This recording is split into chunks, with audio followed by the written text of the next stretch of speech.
Dans les films et les séries, il y a un thème qui revient souvent et qui, je trouve, soulève plein de questions intéressantes, celui des personnages qui changent d'âge du jour au lendemain. Par magie, à cause d'un vœu, d'une machine ou d'un événement inexplicable, ils se retrouvent soudainement plus jeunes ou plus vieux et ça donne souvent lieu à des situations à la fois drôles, touchantes, mais parfois aussi assez bizarres. En effet, quand on regarde ces histoires d'un peu plus près, on peut se demander s'il n'y a pas quelques soucis de cohérence ou encore si certains choix scénaristiques ne sont pas vraiment limites et ne donnent pas lieu à des scènes pour ainsi dire assez malaisantes à regarder. Mais avant d'aller plus loin, je tiens à vous prévenir que dans cette vidéo, je vais pas mal spoiler certains films et certaines séries, même si la plupart ne datent pas d'hier, mais je sais que ça peut embêter certaines personnes, donc je vous ai mis la liste des films et séries concernés dans la description de cette vidéo, comme ça vous pouvez la checker avant de poursuivre votre visionnage. Ceci étant dit, rentrons maintenant dans le vif du sujet.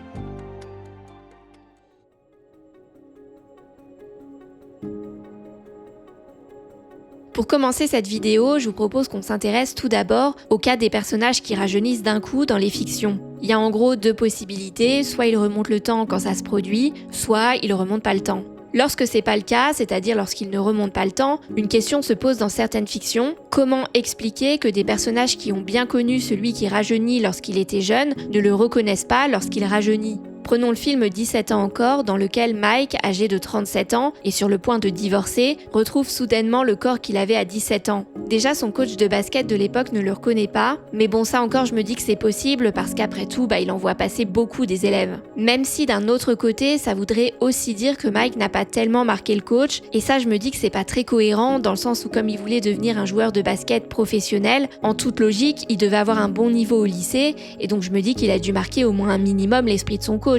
Bref, mais sinon il y a aussi son meilleur ami, Ned, qui le reconnaît pas, enfin pas tout de suite, il le prend d'abord pour un voleur et se bat avec lui pendant un bon moment, alors que Mike lui dit clairement à plusieurs reprises que c'est lui. Mais c'est que lorsque Ned voit une vieille photo de lui avec Mike, qu'il réalise que c'est vraiment Mike. Alors attention, je suis pas en train de dire non plus que ce serait crédible d'avoir un personnage qui comprendrait en une seconde que c'est Mike et qu'il a retrouvé son corps de 17 ans. C'est normal d'avoir des personnages qui croient pas ce qu'ils voient ici, mais ce que je veux dire c'est qu'en voyant Mike, Ned devrait au moins se dire que ce visage lui est familier et lui rappelle quelqu'un. Et ça sans avoir besoin d'une photo. Parce que bon, ils étaient quand même amis au lycée, donc il a bien connu Mike lorsqu'il avait 17 ans. En fait, au final, la réaction la plus crédible, à mon sens, c'est celle de la femme de Mike, qui lorsqu'elle le voit, dit clairement qu'il ressemble comme deux gouttes d'eau à son mari. Néanmoins, il y a quand même quelque chose de, disons, un peu incohérent dans sa réaction, mais nous y reviendrons un peu plus tard. Un autre exemple, encore plus parlant je trouve, d'un personnage qui reconnaît pas un autre personnage qui a rajeuni alors qu'il le devrait, c'est dans le court-métrage Shrimps for a Day de 1934. Marie et son petit ami Dick font le vœu d'être à nouveau des enfants et leur vœu est exaucé, sauf qu'à un moment, ils veulent redevenir des adultes. Dick parvient à s'enfuir de l'orphelinat où ils sont et à retrouver la lampe magique qui avait exaucé leur vœu. Il redevient ainsi un adulte, va chercher le père de Marie et le ramène à l'orphelinat pour récupérer sa fille. Sauf que lorsque le père voit sa fille, elle a beau l'appeler papa et lui dire qu'elle est Marie, il la reconnaît pas. C'est que lorsqu'elle redevient adulte qu'il réalise qui elle est. Bref, je trouve que c'est pas très logique, pour moi il devrait quand même reconnaître sa fille enfant à partir du moment où il l'a connue enfant. Bon, heureusement, certains personnages dans d'autres fictions ont des réactions plus crédibles que ça, comme par exemple Madame Gordon dans le film Avoir 17 ans à 40 ans, qui lorsqu'elle voit le personnage de Michael à 17 ans, dit clairement qu'il lui rappelle quelqu'un qu'elle a connu. Cette réaction est en fait très similaire à celle de la femme de Mike dans le film 17 ans encore, dont je vous parlais précédemment, et on peut pas dire que ce soit vraiment un hasard puisque 17 ans encore est un remake du téléfilm Avoir 17 ans à 40 ans. Mais revenons-en d'ailleurs maintenant justement à la femme de Mike dans le film 17 ans encore. Je vous ai dit qu'il y avait quand même quelque chose d'incohérent dans sa réaction, parce qu'en fait tout au long du film, alors qu'elle trouve clairement que Mark ressemble à son mari lorsqu'il était jeune, Mark étant le nom que Mike prend quand il a à nouveau 17 ans, à aucun moment elle se dit qu'il s'agit peut-être du fils de son mari qu'il aurait eu avec une autre femme. Alors que bon, ce serait une hypothèse qui à ses yeux pourrait expliquer rationnellement la ressemblance de Mark avec Mike. Surtout que Mark se fait passer pour le fils de Ned, qui pour rappel est le meilleur ami de Mike. Donc vraiment, il serait compréhensible à mon sens qu'elle pense que Ned couvre Mike et son potentiel fils illégitime. D'ailleurs, c'est ce qui se passe dans le K-drama 18 Again, lui-même inspiré du film 17 ans encore. L'histoire est vraiment très similaire au point qu'on dirait que certaines scènes sont des copier-coller du film. Par exemple, dans une scène du premier épisode, le meilleur ami de Dae-young ne le reconnaît pas immédiatement et l'attaque, avant de tomber sur une photo de son meilleur ami lorsqu'il était jeune et de réaliser qu'effectivement c'est bien lui. Mais une différence que l'on peut noter, c'est qu'après avoir rencontré Dae Young alors qu'il est dans le corps qu'il avait à 18 ans, sa femme va le voir et lui partage clairement ses soupçons. Elle pense qu'il est le fruit d'une aventure de son mari et que son meilleur ami le couvre. Bref, je trouve que c'est là un bon point pour le K-drama et que c'est dommage que le film n'ait pas ne serait-ce qu'évoqué brièvement cette possibilité. Après, évidemment, je suis bien consciente qu'on ne peut pas raconter autant de choses dans un film de 2 heures que dans un K-drama de 16 épisodes durant chacun plus d'1 heure. Mais disons que je me dis qu'il y avait peut-être moyen de parler de ça assez rapidement. Quoi qu'il en soit, passons maintenant à un autre point qui m'embête un peu dans les fictions qui rajeunissent d'un coup les personnages, c'est lorsqu'à la fin, ils reviennent à ce que j'appellerais leur vrai âge, c'est-à-dire qu'ils redeviennent adultes, et que les autres personnages ne semblent jamais s'inquiéter de ce qui est devenu leur version jeune. Autrement dit, pour reprendre l'exemple du film 17 ans encore, quand à la fin Mike a à nouveau 37 ans, comment son meilleur ami peut-il expliquer à sa petite copine qu'elle reverra plus jamais Mark, qu'il lui avait présenté comme étant son fils ? Le film répond pas du tout à cette question, et c'est pas le seul. Autre exemple avec le film Little, dans lequel le personnage de Jordan rajeunit et a à nouveau 13 ans. Pendant toute la période où elle est dans son corps d'enfant, elle se fait passer pour sa propre fille, c'est-à-dire pour la fille de la Jordan adulte. Mais du coup, lorsqu'elle redevient adulte, comment elle peut expliquer à son mec que son enfant n'est plus là et qu'il la reverra pas ? Alors je précise quand même pour ceux qui n'ont pas vu le film que le mec sait qu'il n'est pas le père de l'enfant, il pense simplement que Jordan a eu une fille avant de le connaître. Mais bref, même s'il n'est pas le père de l'enfant, il serait assez logique qu'il se pose la question de où est passé l'enfant ? Et du coup, dans ce genre de cas, je me dis qu'il n'y a pas d'autre solution pour ces personnages que de raconter que leur enfant est mort ou disparu, ce qui est du coup quand même assez triste. Bref, passons maintenant à un autre point qui peut me déranger, c'est lorsqu'on voit pas suffisamment la différence d'âge du personnage entre sa version adulte et sa version plus jeune. C'est quelque chose qui m'a particulièrement gênée lorsque j'ai regardé le film Peggy Sue s'est mariée de Francis Ford Coppola. Alors déjà, notons qu'on est ici dans le cas d'un film où le personnage remonte le temps en plus de rajeunir, puisque Peggy Sue fait un bond de 25 ans dans le passé et se retrouve à nouveau lycéenne avec tous ses copains de l'époque. Mais le truc, c'est que c'est la même actrice qui incarne le personnage à 17 ans qu'à 42 ans. Or, je la trouve personnellement pas très crédible lorsqu'elle interprète Peggy Sue à 17 ans, pour la simple et bonne raison qu'elle paraît en avoir au moins 10 de plus. Et c'est pas un hasard, puisque l'actrice avait effectivement une trentaine d'années au moment du tournage.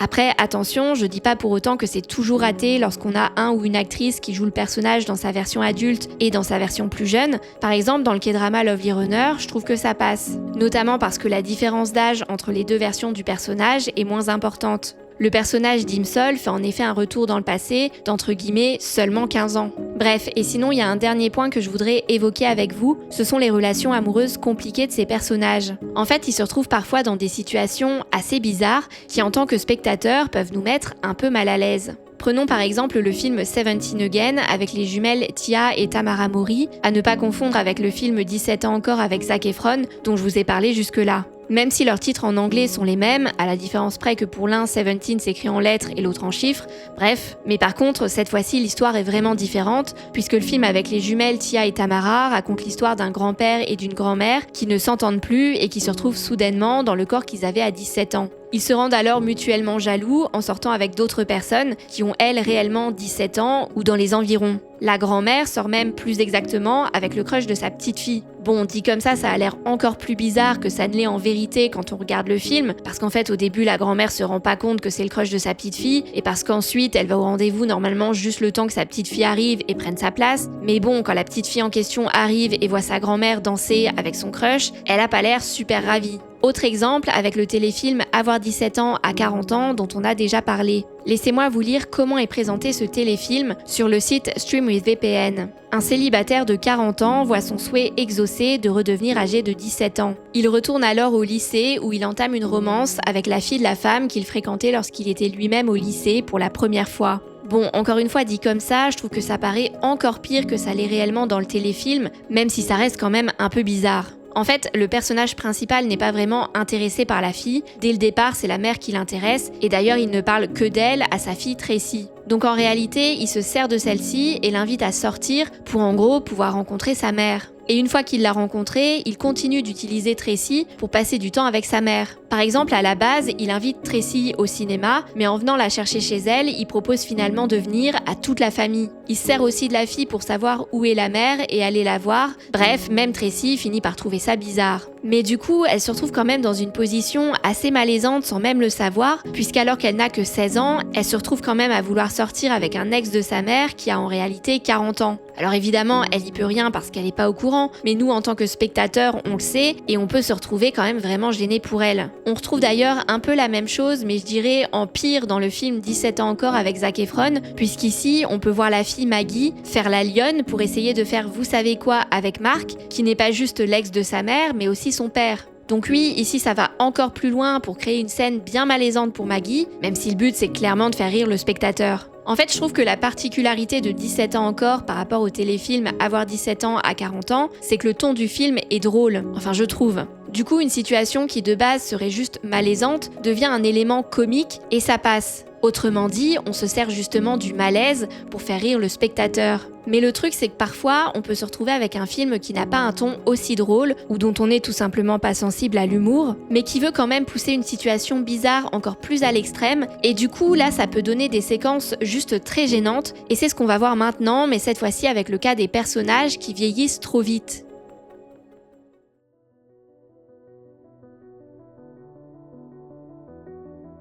Encore une fois, lorsqu'on a affaire à un personnage qui vieillit d'un coup dans une fiction, on peut se retrouver face à deux possibilités. Soit il fait en même temps un voyage dans le temps, soit il en fait pas. Commençons avec le cas où il n'y a pas de voyage dans le temps et prenons l'exemple du film Big avec Tom Hanks. Dans ce film, Josh, 13 ans, veut monter dans une attraction mais ne peut pas parce qu'il est trop petit. Il tombe alors sur une machine qui lui demande de faire un vœu et fait le souhait de devenir grand. Le lendemain, Josh se réveille dans le corps d'un adulte et sa propre mère le reconnaît pas et croit qu'il a enlevé son fils. Josh peut donc plus vivre chez lui et doit survivre par ses propres moyens. Il trouve un travail et rencontre une certaine Suzanne. Celle-ci tombe progressivement amoureuse de lui et ils entament peu à peu une relation. On les voit échanger un baiser et dans la scène suivante, Suzanne déboutonne son chemisier, donc on comprend très clairement qu'il s'apprête à faire vous savez quoi. Tout ça alors que pour rappel, Josh a en vérité seulement 13 ans. Alors certes, à ce moment-là, Suzanne ignore que Josh est en fait un enfant, mais il n'empêche que du coup, on est en train d'assister à des scènes qui nous montrent une relation entre une adulte et un enfant. Habituellement, quand on regarde une comédie amoureuse et qu'on voit les protagonistes échanger un baiser, on va se dire que c'est mignon. Mais ici, dans cette comédie fantastique, clairement pas. On se dit plutôt un truc du genre « Oh non, pitié, pas ça ». Et aussi, ce qu'il faut savoir du film Big, c'est qu'il serait inspiré du film italien Da Grande, désolé si je le prononce mal. Dans ce film, Marco, 8 ans, devient soudainement un homme de 40 ans et se réfugie chez sa maîtresse d'école, Francesca, dont il est secrètement amoureux. À la fin du film, alors qu'il est redevenu un enfant, il écrit un mot à Francesca et en le lisant, celle-ci comprend que ce Marco de 8 ans est la même personne que l'homme de 40 ans qu'elle a connu.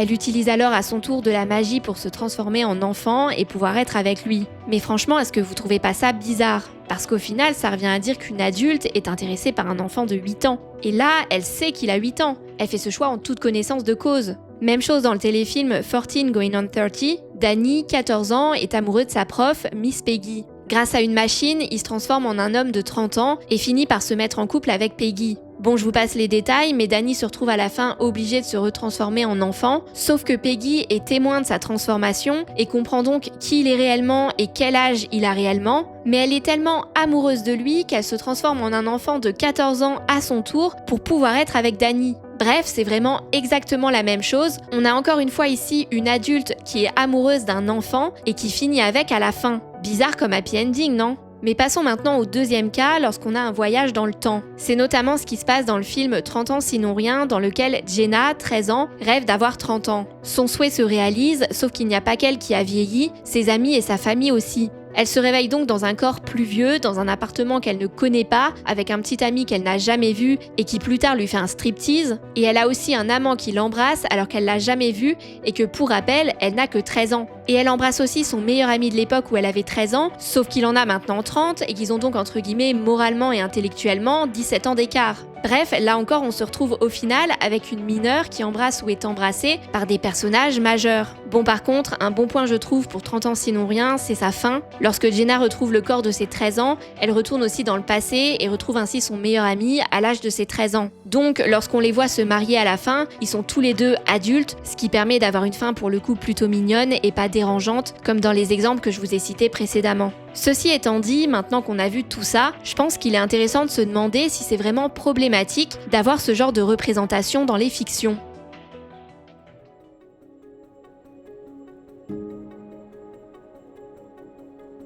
En fait, je trouve que ça dépend. Pour tout ce qui concerne le thème des relations amoureuses entre un personnage mineur et un personnage majeur, je pense que ça dépend totalement du but et du public visé par la fiction en question et de la façon dont elle est présentée. Je m'explique. Si je regarde un film Disney, je vais m'attendre en tant que spectateur à un happy ending avec un beau message, donc si la fin du film c'est un enfant qui finit avec un adulte, bah oui ça me dérange. Maintenant, si on est dans le cas plutôt d'un film d'auteur, ou tout du moins d'un film qui cherche pas à me présenter une quelconque morale, et que bien sûr j'en ai conscience en tant que spectateur, alors même si je suis personnellement pas fan de ce genre de thématique, je peux pas dire que ce soit réellement un problème. Je trouve que ça reviendrait à dire qu'on peut pas faire un film ayant pour personnage principal un tueur en série par exemple, parce que tuer c'est pas bien. Ce serait complètement idiot à mon sens de réfléchir comme ça. Par contre, si Disney sort un film visant les enfants, avec en héros un tueur en série qui tue de gentils innocents pour le plaisir et que la morale c'est tuer c'est bien, oui là c'est évidemment plus problématique. Bref, j'espère que vous comprenez ce que je veux dire. En revanche, pour tous les problèmes plutôt d'incohérence dont on a parlé en début de vidéo, ça devient gênant à mon sens lorsqu'ils sont vraiment trop gros, comme dans le court-métrage Shrimps for a Day, quand le père ne reconnaît pas sa fille.